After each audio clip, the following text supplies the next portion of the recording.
Assalamualaikum warahmatullahi wabarakatuh. Waalaikumsalam warahmatullahi wabarakatuh. Kami dari kelompok 7 akan mempresentasikan tugas kita dengan materi yang berjudul Integrasi Nasional. Kelompok 7 beranggotakan yang pertama saya sendiri, Satria Triajasa dengan NIM 20020517. Yang kedua, Saya Nil Sekar Pembajang dengan NIM 20020525.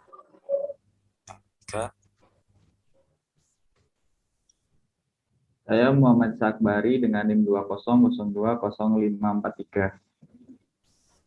ya, kami akan membahas yang pertama definisi integrasi nasional, yang kedua adalah faktor-faktor yang mempengaruhi integrasi nasional, dan nomor tiga pentingnya integrasi nasional bagi bangsa Indonesia, yang keempat ancaman terhadap integrasi nasional. Oke, yang pertama definisi integrasi nasional adalah yang pertama pada Kamus Besar Bahasa Indonesia atau KBBI, integrasi memiliki arti pembauran sehingga menjadi satu kesatuan yang bulat dan utuh.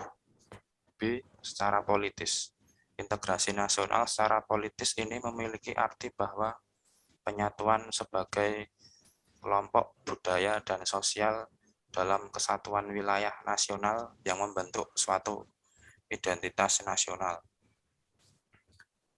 Dan C. Secara antropologi, integrasi nasional secara antropologis ini berarti bahwa proses penyesuaian di antara unsur-unsur kebudayaan yang berbeda sehingga mencapai suatu kesatuan fungsi di dalam kehidupan masyarakat. Dan di sini disimpulkan bahwa integrasi nasional adalah usaha dan proses mempersatukan perbedaan-perbedaan yang ada pada suatu negara sehingga terciptanya keseharian, keserasian dan keselarasan secara nasional.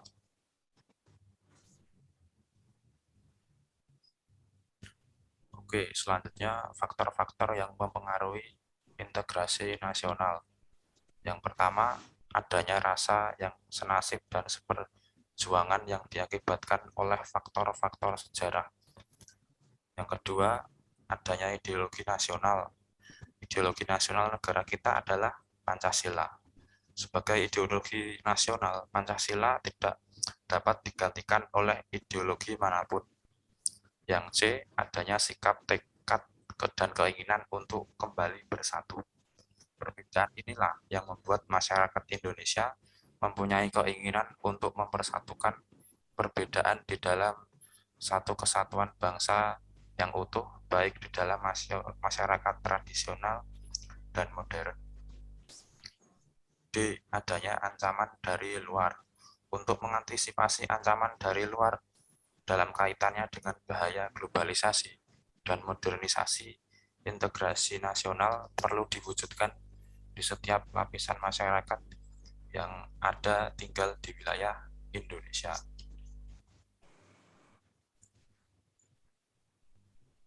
Selanjutnya bisa dilanjutkan oleh berikutnya.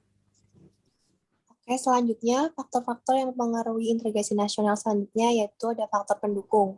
Yang pertama, penggunaan bahasa Indonesia. Yang kedua, semangat persatuan serta kesatuan di dalam bangsa. Kesadaran akan persatuan perlu dimunculkan dalam semangat persatuan dan kesatuan.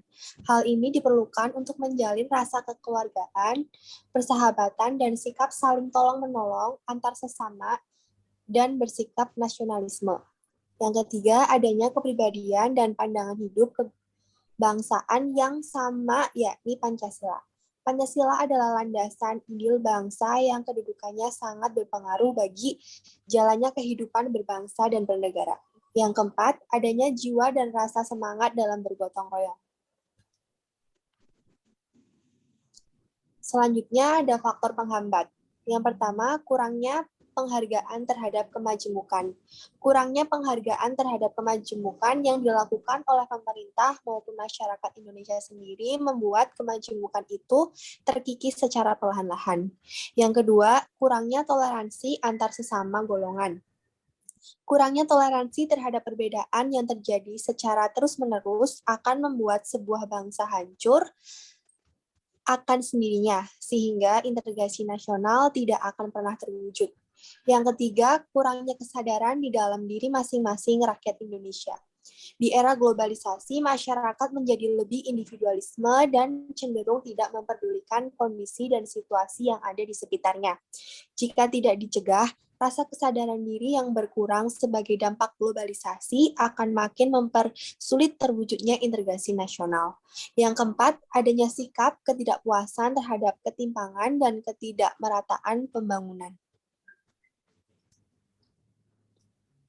Selanjutnya, pentingnya integrasi nasional bagi bangsa Indonesia. Integrasi nasional merupakan salah satu cara untuk menyatukan berbagai macam perbedaan yang ada di Indonesia. Integrasi itu sendiri dapat dikatakan sebagai suatu langkah yang baik untuk menyatukan sesuatu yang semula terpisah menjadi suatu keutuhan yang baik bagi bangsa Indonesia. Misalnya, menyatukan berbagai macam suku dan berbudaya yang ada, serta menyatukan berbagai macam agama yang ada di Indonesia. Integrasi nasional penting untuk diwujudkan dalam kehidupan masyarakat Indonesia, dikarenakan Indonesia merupakan negara yang masih berkembang atau dapat dikatakan negara yang masih mencari jati diri. Selain itu, integrasi nasional sangat penting untuk diwujudkan karena integrasi nasional merupakan suatu cara yang dapat menyatukan berbagai macam perbedaan yang ada di Indonesia.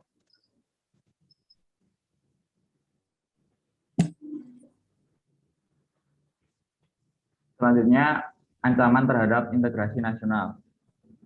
Ada ancaman militer. Pertama, contohnya agresi militer, invasi, bombardemen, blokade, sabotase, perang antar saudara, dan spionase. Yang kedua ada ancaman non-militer. Meliputi satu, ancaman berdimensi ideologi. Ancaman berbasis ideologi ini bisa juga dalam bentuk penetrasi nilai-nilai kebebasan atau liberalisme sehingga bisa memicu terjadinya proses disintegrasi bangsa. Yang kedua, ancaman berdimensi politik. Politik merupakan instrumen utama dalam menggerakkan perang. Hal ini membuktikan jika ancaman politik bisa menumbangkan suatu rezim pemerintahan, bahkan juga bisa menghancurkan suatu negara. Yang ketiga, ancaman berdimensi ekonomi. Ancaman berbasis ideologi ini bisa juga dalam bentuk penetrasi nilai-nilai kebebasan atau liberalisme sehingga bisa memicu terjadinya proses disintegrasi bangsa. Yang keempat, ancaman berdimensi sosial budaya. Ancaman sosial budaya ini berupa isu-isu mengenai kemiskinan, pembodohan, keterbelakangan, serta ketidakadilan yang menjadi dasar timbulnya konflik vertikal antara pemerintah pusat dengan pemerintah daerah, beserta dengan konflik horizontal, yakni suku, agama, ras, dan antar golongan atau sara. Yang kelima, ancaman berdimensi teknologi informasi. Kemajuan akan ilmu pengetahuan dan teknologi yang berkembang dengan sangat pesat, serta memberikan manfaat yang sangat besar bagi seluruh masyarakat. Namun, kejahatan juga terus mengikuti perkembangan tersebut. Seperti contohnya, kejahatan cyber dan kejahatan perbankan. Ya, sekian saja dari presentasi kelompok kami, kelompok 7. Terima kasih.